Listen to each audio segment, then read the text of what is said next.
Absolutamente é contradição. Em realidade, não pode existir nunca contradição no mundo, pois, se existisse, não haveria maneira possível de unificar os opostos.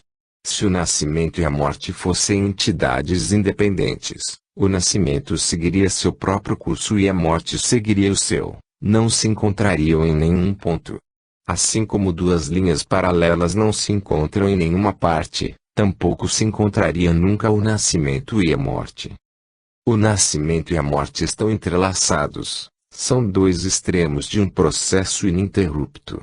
O que quero dizer quando digo isso é que se quisermos que o homem se salve da loucura em um futuro próximo, teremos que aceitar a vida em sua totalidade. Já não podemos nos permitir criar divisões e enfrentar entre si as partes. É muito estranho o que diz. A sexualidade se opõe ao Brahmacharya, portanto, nos liberemos da sexualidade acabe por destruir-se a si mesmo em seus intentos de liberar-se da sexualidade. Esta pessoa não poderá alcançar nunca o Brahmacharya. Enquanto se esforça por eliminar de sua vida a sexualidade, sua mente permanecerá fixada unicamente na sexualidade, não poderá alcançar o Brahmacharya nunca, de maneira nenhuma. Sua mente estará submetida para sempre a uma grande tensão e agitação, isso mesmo será sua morte. Sua vida lhe resultará uma carga muito pesada. Voltará-se pesado e não será capaz de viver absolutamente, nem sequer um momento. Terá um grande problema. Se olharem deste modo, e esta é a realidade, então o que lhes digo é que a sexualidade e o Brahmacharya estão relacionados entre si, do mesmo modo que o estão os degraus inferiores e os superiores. Quando um homem sobe pela escala da sexualidade, chega ao Brahmacharya. O Brahmacharya não é mais que a sexualidade reduzida a seu grau mais baixo. A pessoa chega a um ponto onde quase sente que todo se ficou vazio, chega ao fim último. Portanto, não há contradições na vida, não há tensões. Em tal caso, não há inquietação na vida. Assim podemos viver uma vida natural. Estou falando do modo de viver uma vida muito natural, em todos os aspectos. Não vivemos de maneira natural a nenhum nível, pois aprendemos os modos de vida antinaturais. Se dissessem a uma pessoa, só deve caminhar com o pé esquerdo, porque o pé esquerdo representa a religião, o correto. Não caminhe com o pé direito, porque o pé direito representa o incorreto. Se a pessoa se acreditasse isto, e há muitas pessoas que acreditariam, sempre se encontraram pessoas dispostas a acreditar em ideias tão estúpidas. Então lhes encontraria com pessoas que aceitariam que caminhar com o pé esquerdo é correto e que caminhar com o pé esquerdo é incorreto. Em seguida começariam a cortar o pé direito e a tentar caminhar com o pé esquerdo. Não poderiam caminhar. Só podemos caminhar pelo movimento mistura de ambas as pernas. A perna não caminha nunca sozinha, por si mesmo, embora só adiantamos uma perna cada vez. Quando caminham, só levantam uma perna cada vez, o que pode produzir a falsa impressão de que só caminham com um pé. Mas não esqueçam que o que está quieto, que está em repouso, é tão importante como o que se move.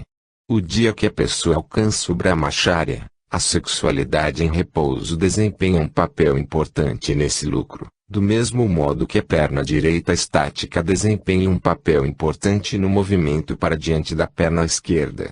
A perna esquerda seria incapaz de mover-se sem a ajuda da direita. A sexualidade que se ficou em repouso se converte no ponto de apoio para o surgimento do Brahmacharya quando a sexualidade deixou que mover-se. Se arrancar o ponto de apoio da sexualidade, se romper, conseguirá-se sem dúvida suprimir a sexualidade, mas isso não servirá para alcançar o Brahmacharya. Pelo contrário, a pessoa ficará suspensa no limbo, do mesmo modo que todos os antigos ensinos deixaram a humanidade suspensa no limbo. O que vemos ao nosso redor não é mais que o movimento do passo com a perna esquerda e com a direita, do pé esquerdo e do direito. Na vida toda está integrado. A diversidade aparente é como as notas de uma grande sinfonia. Se eliminarem algo, encontrarão-lhes em dificuldades. Alguém pode dizer que a cor negra representa o mal. Por isso ninguém pode ir vestido de negro em umas bodas, pode ir de negro quando morreu alguém. Há pessoas que acreditam que o negro é um signo do mal, e há pessoas que acreditam que o branco é um signo de pureza. Não é mal estabelecer tais diferenças em um sentido simbólico, mas se alguém dissesse, nos liberemos do negro, eliminemos o negro da superfície da terra, então, recordem, ficaria muito pouco branco, pois a brancura do branco só destaca com toda sua nitidez sobre um fundo negro. O professor escreve com giz branco em uma pissarra negra. Está louco? Por que não escreve em uma parede branca? Naturalmente, podemos escrever em uma parede branca, mas as letras não destacariam. O branco se manifesta pelo fundo negro. Em realidade, o negro está fazendo o que destaque o branco. Recordem, o branco do homem que recomenda a inimizade com o negro se voltará indevidamente apagado, insípido. Quando alguém recomenda não manifestar a ira, seu perdão será impotente. A força do perdão se encontra na ira. Só o que pode ter ira tem a capacidade de perdoar. Quanto mais feroz seja a ira, maior será a grandeza de ânimo do perdão. Em ausência da ira, o perdão parecerá completamente esvaído, absolutamente carente de vida, morto. Se destruir a sexualidade de uma pessoa, e existem médios para destruir a sexualidade, então, recordem, assim não se converterá em um brahmacharya, em uma pessoa casta, converterá-se, simplesmente, em uma pessoa impotente. E existe uma diferença fundamental entre ambas as coisas. Existem médios para eliminar a sexualidade, mas a pessoa não pode converter-se em um brahmacharya após de eliminar o sexo, assim só pode voltar-se impotente.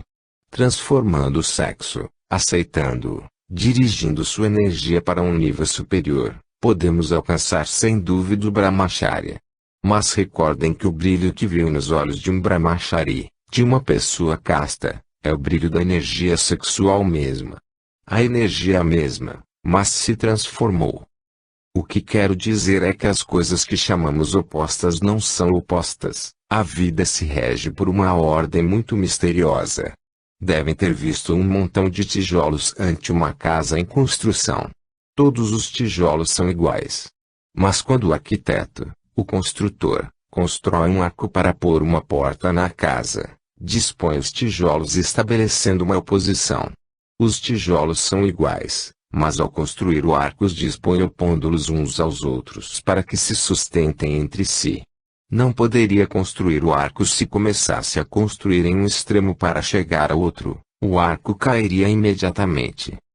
Os tijolos que se apoiam só em um lado do arco não têm força, não se encontram com uma resistência que os sustente. Sempre que se produz uma resistência, cria-se uma força. Toda força surge da oposição, toda energia se produz a partir da resistência.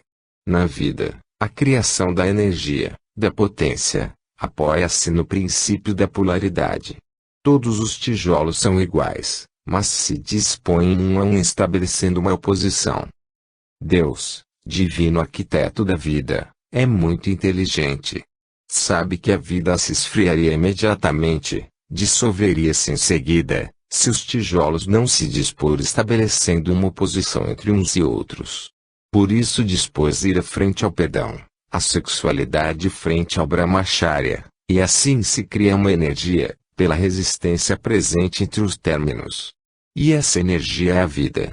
Dispôs os tijolos do nascimento e da morte juntos, um frente ao outro, e assim se cria uma porta de acesso à vida que passa por meio de ambos. Há pessoas que dizem, só aceitaremos o tijolo da vida, não aceitaremos o tijolo da morte. Está bem. Como querem. Mas se não aceitarem a morte, morrerão nesse mesmo instante, porque então todos os tijolos que ficam serão iguais.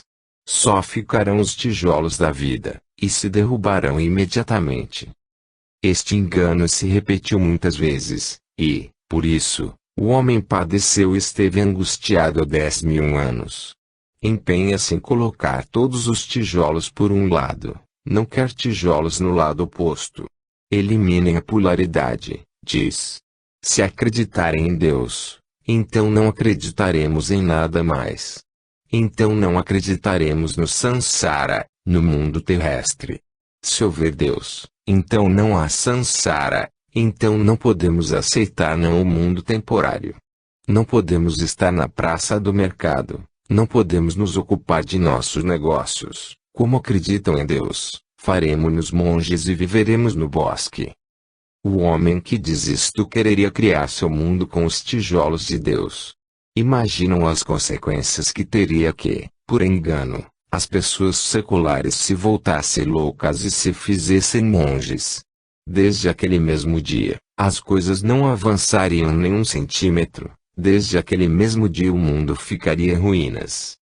Em realidade, o homem que se feito monge não tem ideia de que está sobrevivendo, de que seu pé esquerdo avança porque alguém, um secular, leva uma loja ali no mercado. Um pé está situado ali, por isso tem liberdade de movimento monge. O fôlego vital mesmo do monge procede do secular. O monge se faz a ilusão de que vive por si mesmo, mas a realidade é que se alimenta exclusivamente do mundo temporário. Mas ele segue insultando ao secular, segue dizendo, renuncia ao mundo e te faça monge. Não se dá conta de que assim se produziria uma situação de suicídio universal, uma situação da que nem sequer ele poderia livrar-se, também ele morreria. Pense em utilizar tijolos que estariam todos dispostos de um mesmo lado. Também há pessoas que dizem o contrário. Dizem, não há Deus, só existe este mundo, e nada mais. Só acreditam na matéria. E, como só acreditam na matéria, também eles tentam criar um mundo próprio. Também eles chegaram àquele lugar onde se produziria o suicídio universal. Pois se só existe a matéria e não há Deus, então desaparece tudo que dá sabor à vida, o que dá encanto à vida, o que dá movimento à vida, o que nos anima a nos levantar. Se acreditássemos que não há Deus, que não existe mais que a matéria, o que significado teria a vida? Então a vida se volta completamente inútil.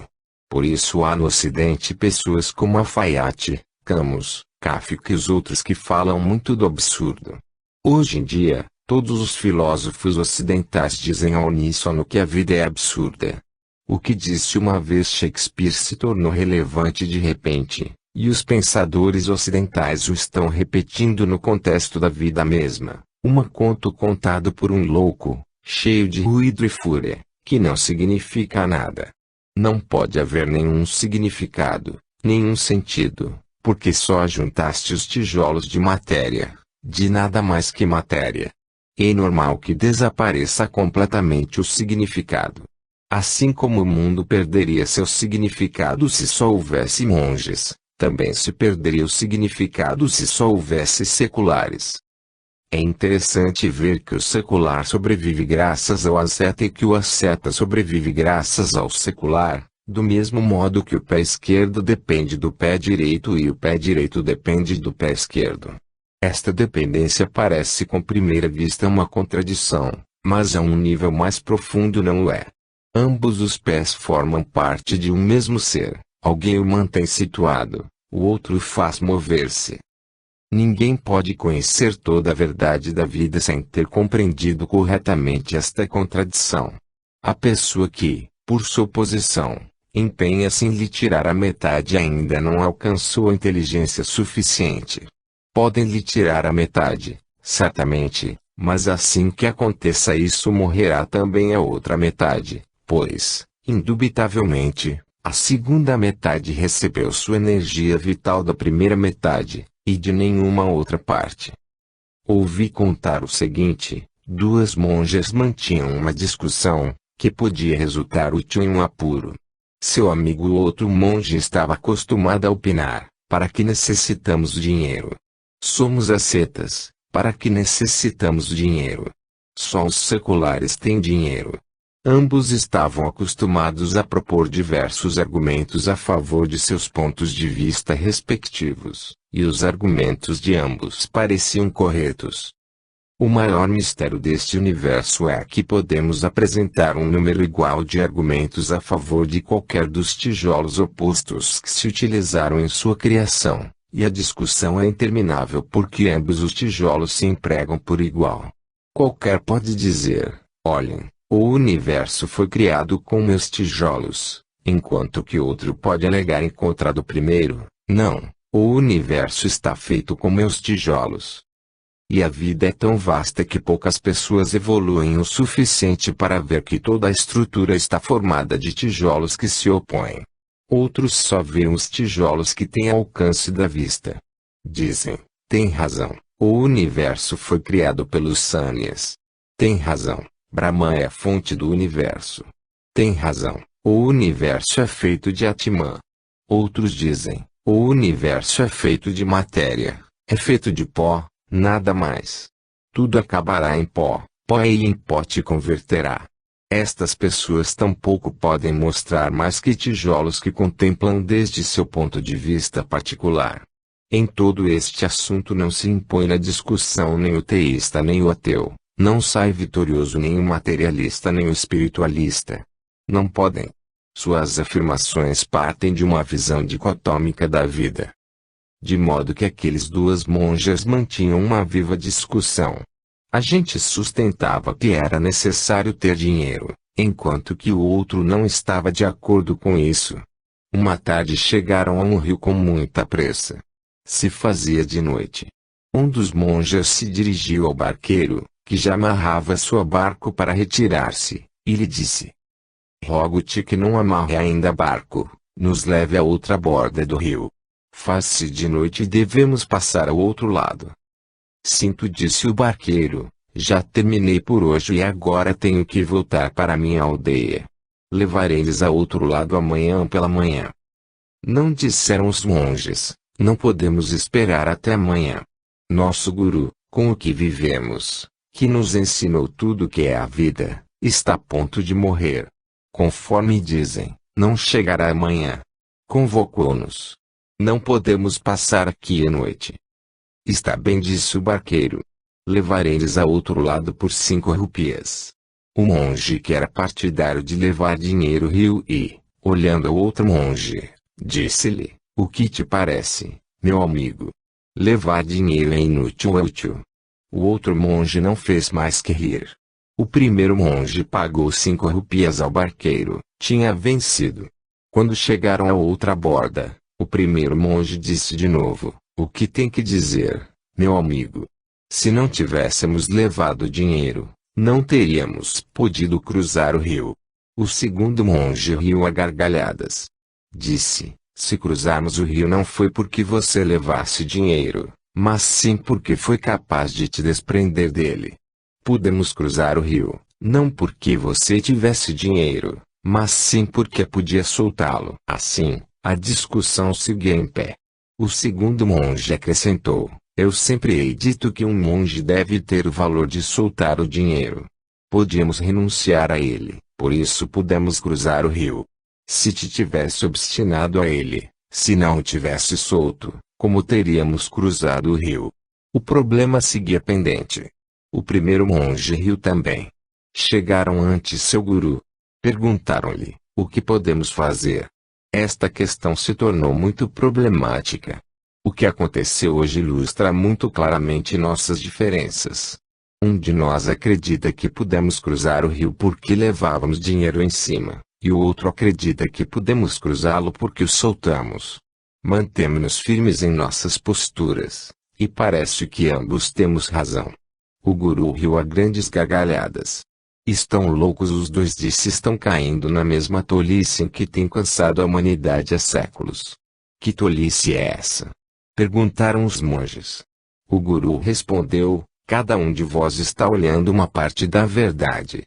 É verdade que só puderam contratar a barco e atravessar o rio porque soltaram dinheiro, mas também é verdade a outra parte, puderam deixar seu dinheiro porque tinha dinheiro que deixar.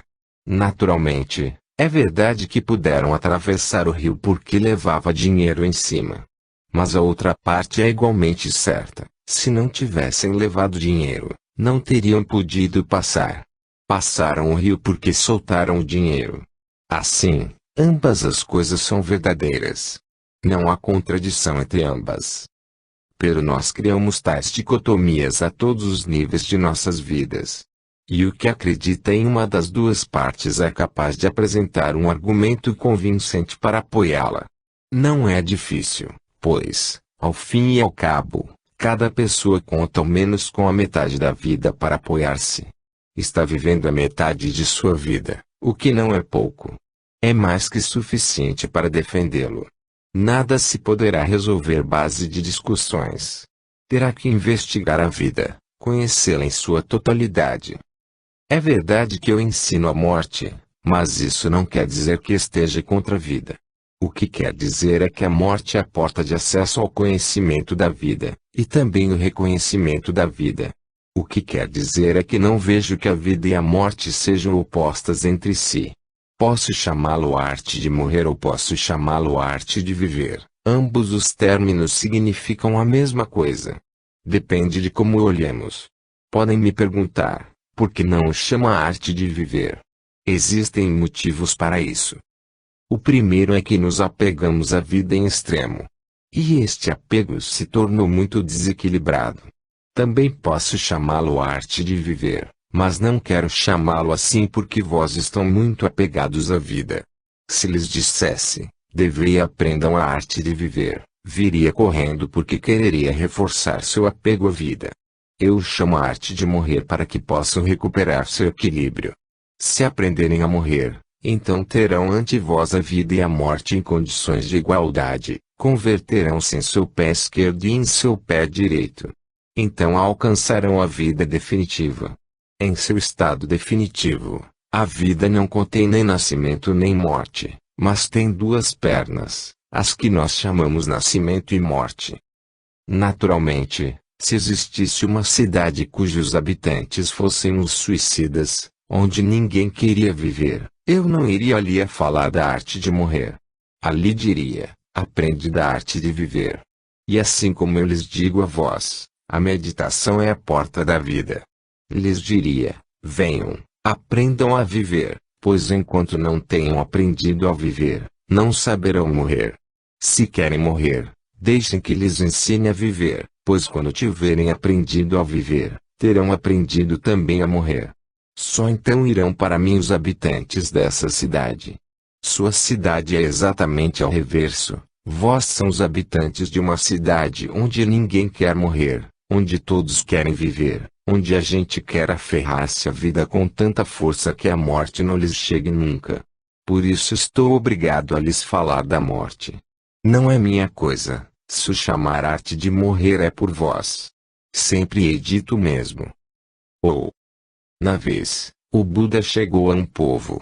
Era a madrugada, e o sol estava a ponto de aparecer pelo horizonte. Um homem lhe aproximou e lhe disse, sou ateu, não acredito em Deus. Você o que opina?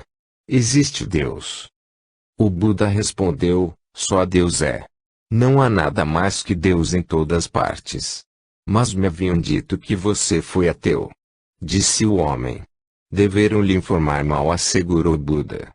Eu sou teísta. Agora ouviste que minha própria boca. Sou o maior teísta que houve nunca. Deus é, e não há nada mais que Deus. O homem ficou sob a árvore com uma sensação de desconforto. O Buda seguiu seu caminho. Ao meio-dia lhe aproximou outro homem e lhe disse, sou teísta. Acredito absolutamente em Deus. Sou inimigo dos ateus. Vim a te perguntar o que opina da existência de Deus. O Buda respondeu, Deus. Nem o há, nem o pode haver nunca. Não existe Deus. Absolutamente o homem não dava crédito a seus ouvidos. O que está dizendo? Exclamou. Ouvi dizer que tinha chegado ao povo um homem religioso e vem a lhe perguntar se existir Deus. E me responde assim. Eu, homem religioso. Replicou Buda. Eu, crente. Eu sou o maior ateu que houve nunca. O homem ficou completamente confundido. Nós podemos compreender a confusão deste homem, mas Ananda, discípulo do Buda, estava terrivelmente intrigado, pois tinha ouvido ambas as conversações. Inquietou-se muito, não entendia aquilo. O da manhã estava bem, mas pela tarde tinha surto um problema. O que lhe passou a Buda? Perguntava-se Ananda. Pela manhã disse que era o major dos teístas, mas pela tarde há dito que era o major dos ateus. Dedicou-se a interrogar a Buda aquela noite, quando estivessem a sós. Mas aquela noite Ananda esperava outra surpresa. Quando caiu a noite se aproximou outra pessoa a Buda e lhe disse que não sabia se Deus existia ou não. Aquele homem devia ser um agnóstico, uma pessoa que diz que não sabe se existir Deus ou não, que ninguém sabe e que ninguém poderia sabê-lo nunca. Disse-lhe, pois, não sei se houver um Deus ou não. Você o que diz? O que crê? O Buda respondeu, se você não souber, eu tampouco sei. E seria bom que os dois guardássemos silêncio. Quando este homem ouviu a resposta do Buda, também ele ficou confuso. Disse-lhe, tinha ouvido dizer que estava iluminado, por isso acreditava que saberia. Deveste ouvir mal, disse o Buda, eu sou um homem absolutamente ignorante. Que conhecimento posso ter? Tente-lhes fazer cargo do que devia estar passando. Ananda. Lhes põe em seu lugar. Advertem sua dificuldade. Quando se fez de noite e todos se partiram, tocou os pés do Buda e lhe disse, é que quer me matar. O que faz? Quase morro. Nunca tinha estado tão alterado e tão inquieto como estive hoje. O que é isso que estiveste dizendo todo dia? Está em seu são julgamento. Está seguro de que sabe o que há dito hoje? Pela manhã há dito uma coisa, pela tarde há dito outra e de noite deste uma resposta completamente distinta à mesma pergunta. O Buda disse, essas respostas não eram para ti. Dava aquelas respostas a quem correspondia. Porque as escutou. Parece-te bem ouvir o que digo a outros. Isto é o cúmulo. Disse Ananda. Como podia deixar de as ouvir?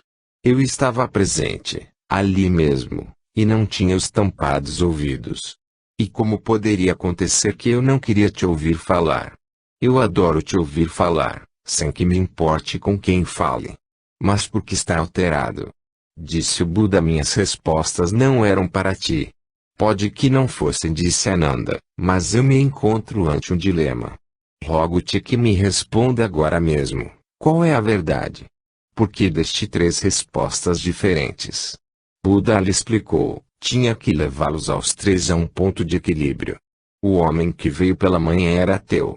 Sendo só ateu estava incompleto, pois a vida se compõe de términos opostos. Tenham isto presente, a pessoa verdadeiramente religiosa é as duas coisas, até é por uma parte crente no divino por outra parte. Sua vida contém ambos os aspectos, mas ela harmoniza os dois términos opostos. Nessa harmonia mesma está a religião. E é o que só acredita em Deus lhe falta a maturidade religiosa. Ainda não alcançou um equilíbrio em sua vida. Por isso, o Buda disse, tinha que introduzir equilíbrio em sua vida. Tornou-se muito pesado de um lado, e por isso eu tive que pôr algumas pedras no outro pires da balança. Além disso, também quis desestabilizá-lo, pois se tinha convencido de algum jeito de que não há Deus. Era preciso fazê-lo titubear em seu convencimento, pois o que chega a uma certeza, morre. A viagem deve prosseguir, a busca deve continuar.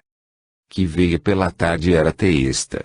Eu tive que lhe dizer que eu era ateu porque também ele se desfocou, também ele tinha perdido o equilíbrio. A vida é um equilíbrio.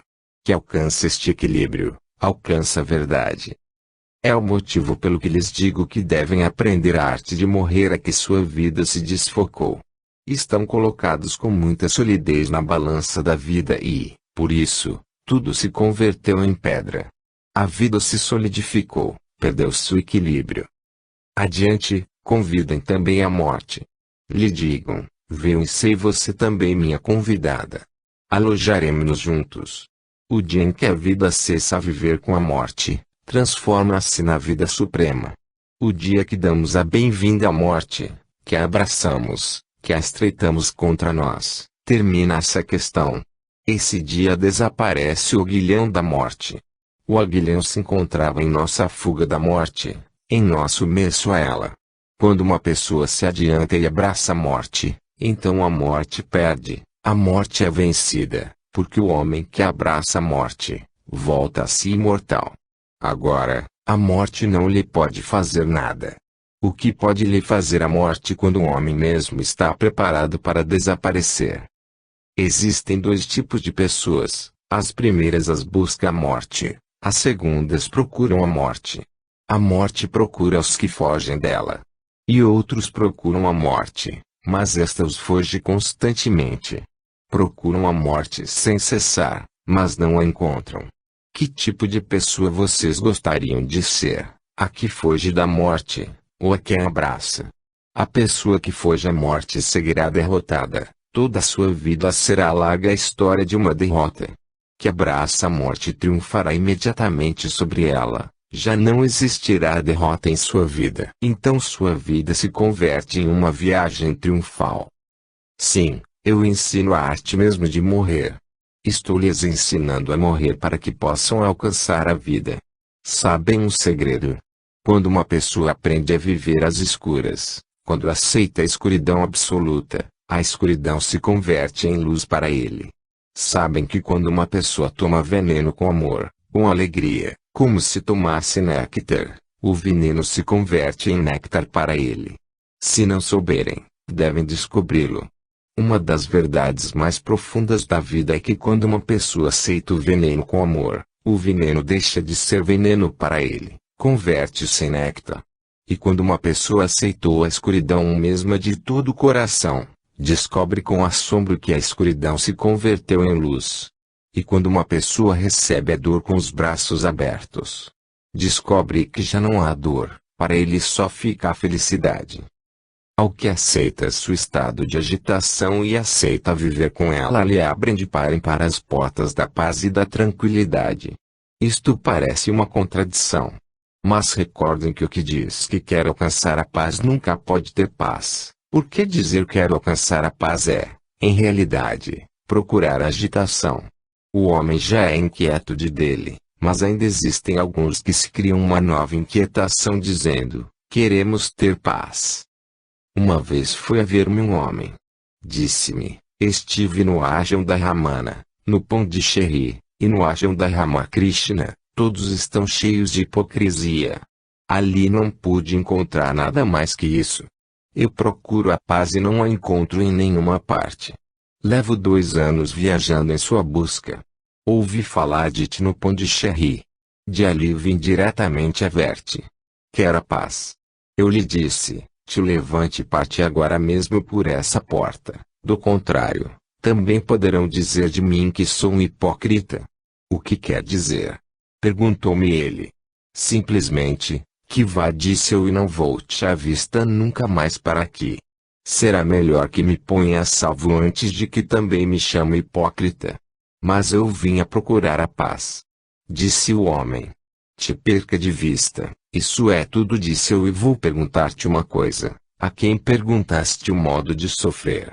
Que guru te iniciou na arte da agitação? A que ashram assististe para aprender a estar inquieto?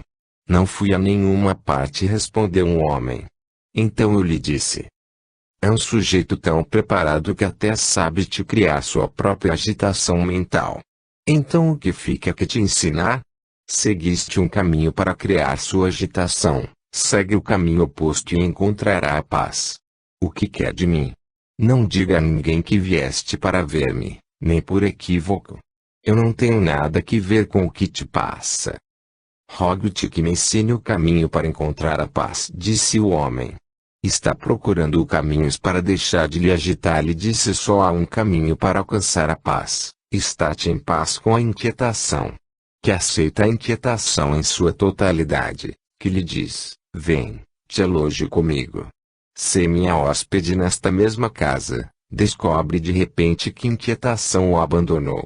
Com a mudança de nossa atitude mental, a inquietação desaparece. Quando a gente aceita até a própria inquietação, sua mente se tranquiliza. Como vai durar a inquietação se a mente está sintonizada com a paz? Esta inquietação surge de uma atitude de não aceitação, inclusive da não aceitação da inquietação mesma. Que diz que não quer aceitar a inquietação seguirá inquieto, pois essa mesma não aceitação é, em si mesmo, raspeia do problema. Alguém diz, não quero aceitar a inquietação, não posso aceitar o sofrimento, não posso aceitar a morte, não posso aceitar a escuridão. Muito bem, que não as aceite, mas seguirá rodeado de tudo que não quer aceitar. Vejam, pelo contrário, o que passa é quando aceitam, quando admitem algo que ninguém mais quer admitir. Descobrirão com grande surpresa que o que tinha por inimigo se converteu em seu amigo. Se convidarem a seu inimigo a que seja hóspede sua, que outra coisa pode fazer a não ser voltar-se seu amigo? Se tiver passado 3 dias comentando com vós estas questões foi porque vi que tinham acudido aqui com o desejo de vencer a morte. Deviam acreditar que lhes ensinaria algum truque para não morrer nunca. Um amigo tem escrito uma carta em que diz, vais ensinar-nos a rejuvenescer nossos corpos. Vais mostrar-nos algum meio alquímico para nos voltar jovens de novo? Então valeria a pena gastar o dinheiro para ir ali. Quizás tenham vindo vós também com a mesma ideia. Em tal caso, ficarão desiludidos, pois aqui lhes estou ensinando a arte de morrer. Digo-lhes, morram. Porque fugir da morte. Aceitem, lhe deem a bem-vinda. E recordem que lhes estou entregando a chave mesma da vitória sobre a morte. Por muito que lhes submetam a um processo de rejuvenescimento, ainda terão que morrer. É seguro que o corpo morrerá. O rejuvenescimento só pode atrasar um pouco mais a morte. É possível evitar assim a morte durante um pouco mais de tempo. Quão único supõe isso é que seus problemas se alargarão durante um período maior. Em vez de morrer depois de 70 anos, poderia morrer depois de 700 anos. Os sofrimentos aos que de outro modo poderia ter dado fim ao cabo de 70 anos se alargariam durante 700 anos. O que esperavam? Os males de 70 anos durarão 700 anos. As disputas de 70 anos durarão até os 700 anos. As disputas de 70 anos se alargarão durante 700 anos, estenderão-se, multiplicadas, durante todo esse tempo. O que outra coisa esperavam que acontecesse? Possivelmente não lhes tenha ocorrido, mas se de verdade lhes encontrassem com uma pessoa que lhes pudesse dar uma poção, lhes dizendo, tome isto e viverá 700 anos, vós lhe diria, espera um momento, deixa que eu pense. Não acredito que nenhum de vós se tomasse uma poção que alargasse a vida até os 700 anos. O que quereria dizer isto? Quereria dizer, eu seguirei como sou. Este eu mesmo terá que viver 700 anos. E isso resultará muito custoso, teria graves consequências. Se os cientistas descobrirem algum dia o modo de dar ao homem uma vida infinita, e este descobrimento não é impossível, não é muito difícil, então, recordem, a gente começará a buscar um guru que lhes ensine a morrer rapidamente. Assim como agora a gente procura gurus que sejam capazes de lhes rejuvenescer os corpos. A gente procurará então alguém que lhes ensine o segredo, a técnica da morte, para que não os possam liberar dela nem sequer os cientistas.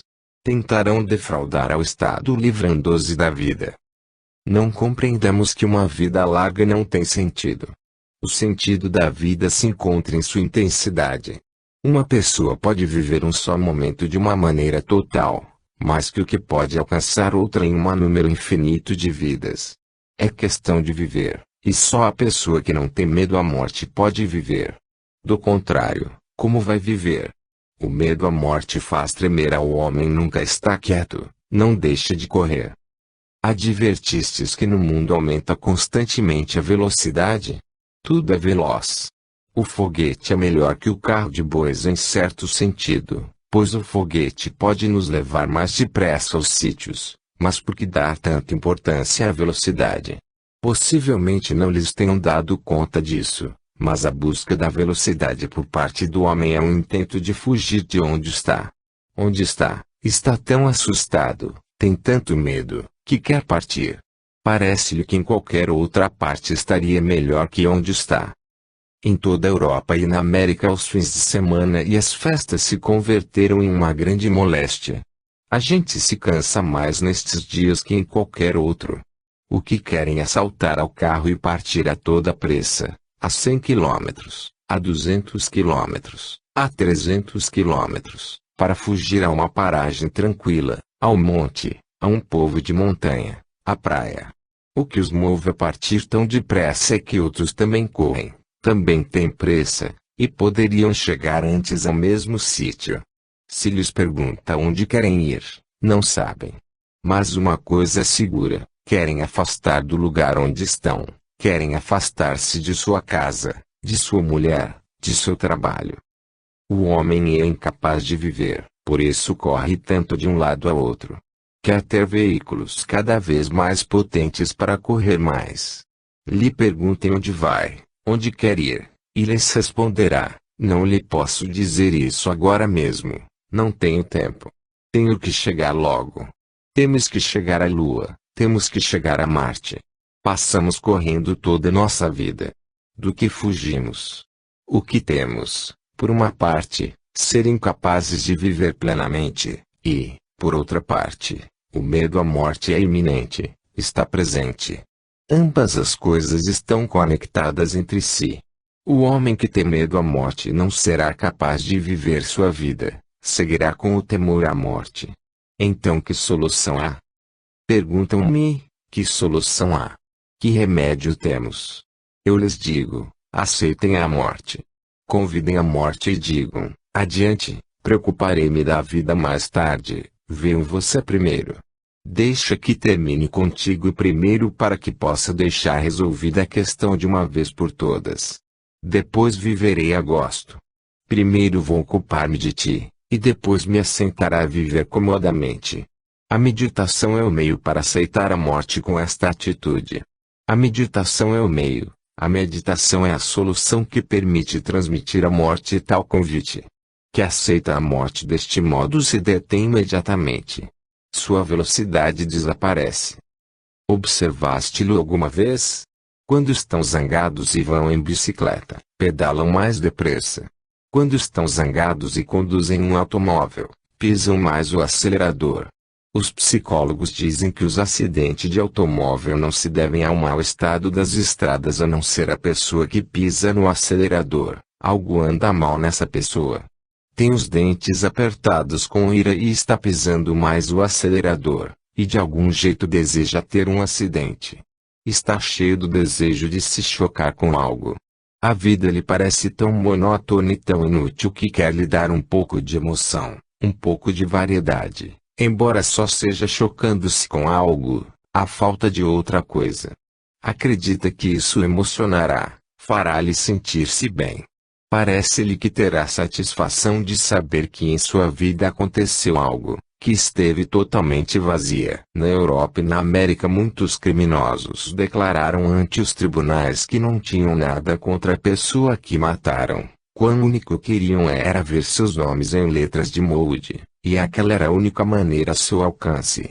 O nome de uma boa pessoa não aparece nunca nos periódicos, ali só lerão os nomes dos assassinos e dos criminosos.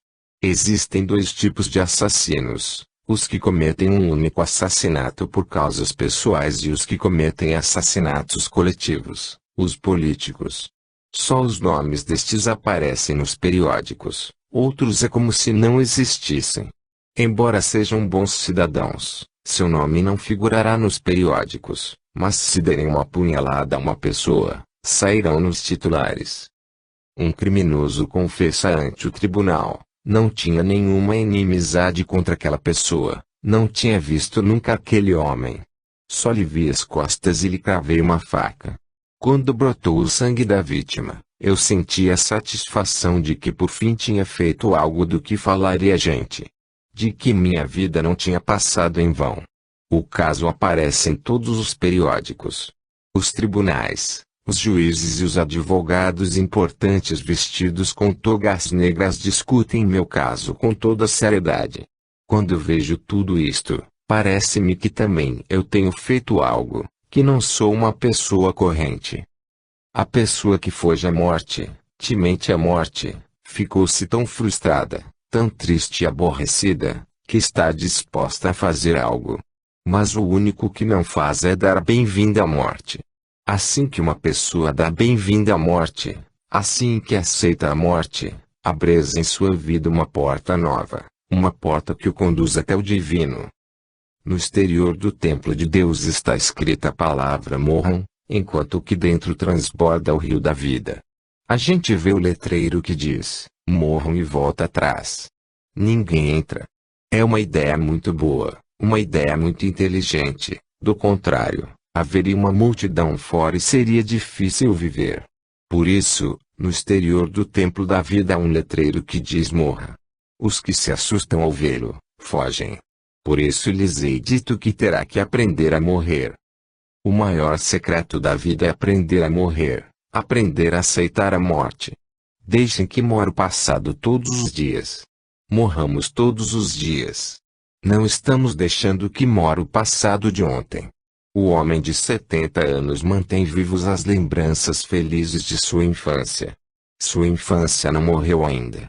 O homem ainda conserva o desejo de retornar à sua infância. É tão velho que não pode mover-se, que está acamado, mas sua juventude não morreu ainda. Ainda pensa nas mesmas coisas. As imagens se seguem movendo ante seus olhos.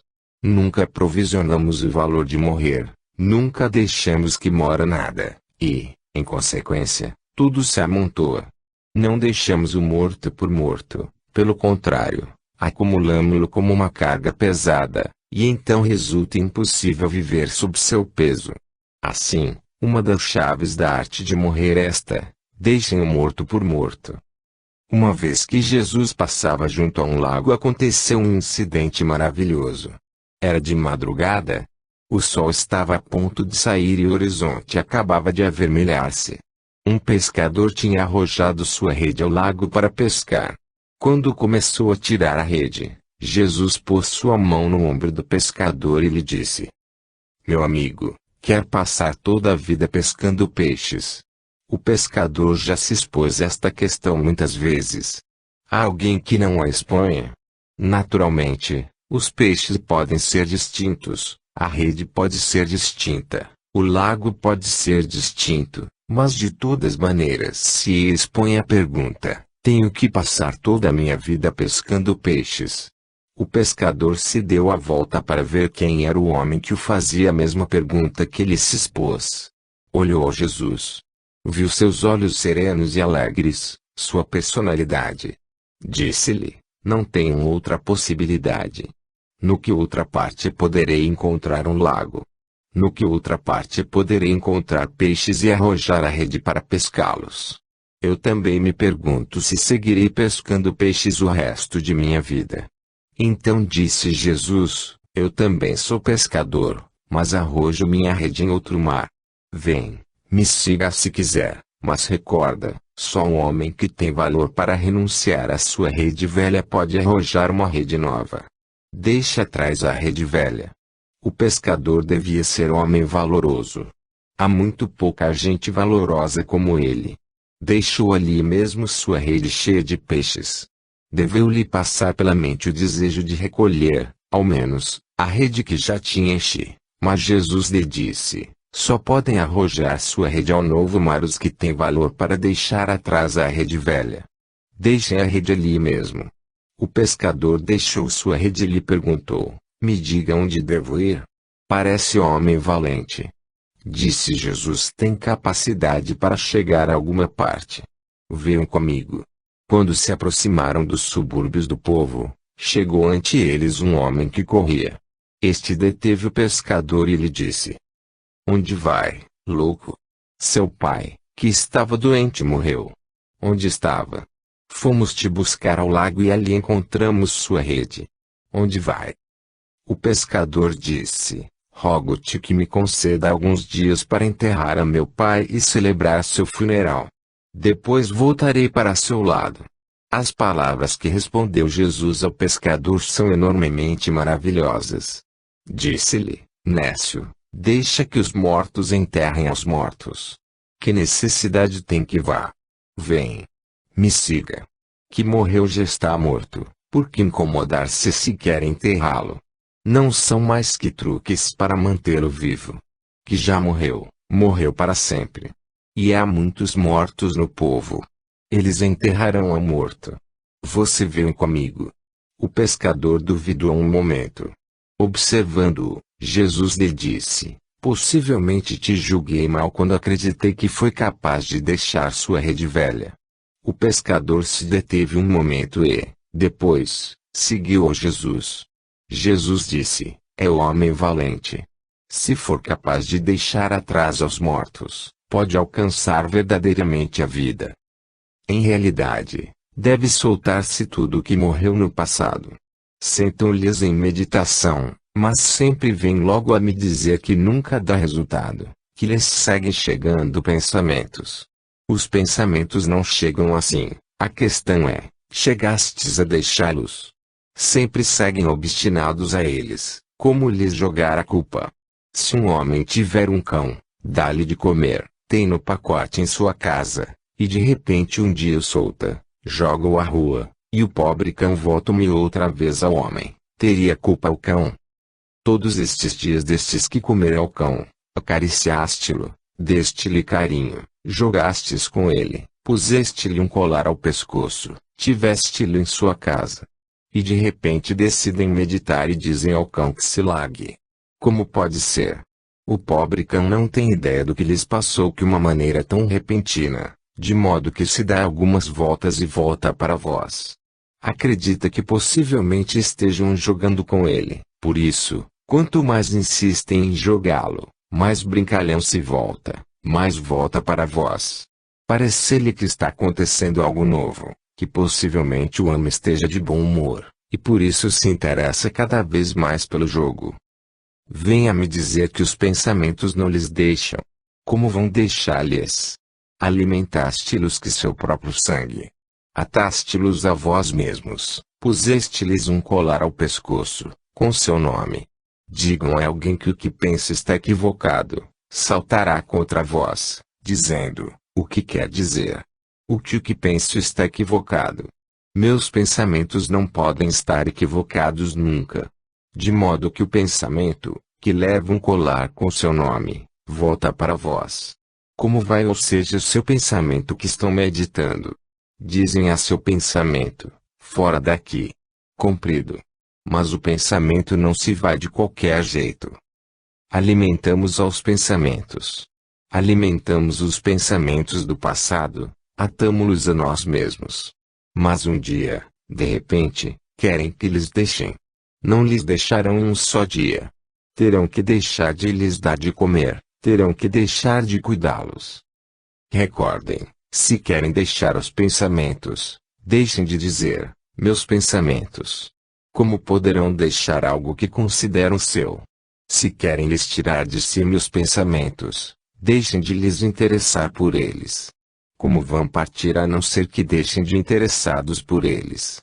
De outro modo, como vão ou seja que vós trocastes, que já não lhes interessam? Todas nossas lembranças do passado são pensamentos. Estamos nos aferrando a toda uma rede deles. Não lhes permitimos morrer. Deixem morrer seus pensamentos. Deixem morto o que está morto, não tentem mantê-lo vivo. Mas estamos mantendo vivo. Também isto forma parte da arte de morrer. Mantenham também presente esta chave: se querem aprender a arte de morrer, deixem o morto por morto. Nem sequer faz falta que o conservem em sua memória. Lhe digam adeus, deixem partir. Ontem terminou ontem, agora já não existe, mas, apesar disso, mantém sua presa sobre nós. A outra pequena pergunta. Um amigo perguntou: o que é uma mente cheia de ilusões? O que é uma mente muito confusa? O que é claridade mental? Devemos compreender isto, pois será útil para a meditação, assim para aprender a arte de morrer. Formulou uma pergunta muito significativa. Pergunta: o que é uma mente confusa? Mas aqui cometemos um engano, dizemos mente agitada. Aqui se encontra o engano. Qual é o engano? O engano é que estamos utilizando duas palavras mente confusa, e a verdade da questão é que não existe a mente confusa. Em realidade, o estado mesmo de confusão é a mente. Não existe uma mente confusa. A mente é confusão. Não se trata de que a mente possa tranquilizar-se. A mente é, em si mesmo, a intranquilidade.